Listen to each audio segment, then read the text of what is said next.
రేఖలు వేరట ఊపిరొకటే చాలట ఆవరాన్నే స్నేహమంటున్నాం మనం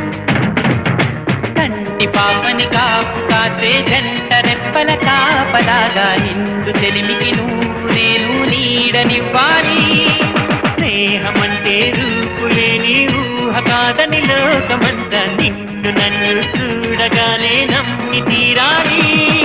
కొంతకాలం కిందట బ్రహ్మదేవుని ముంగిట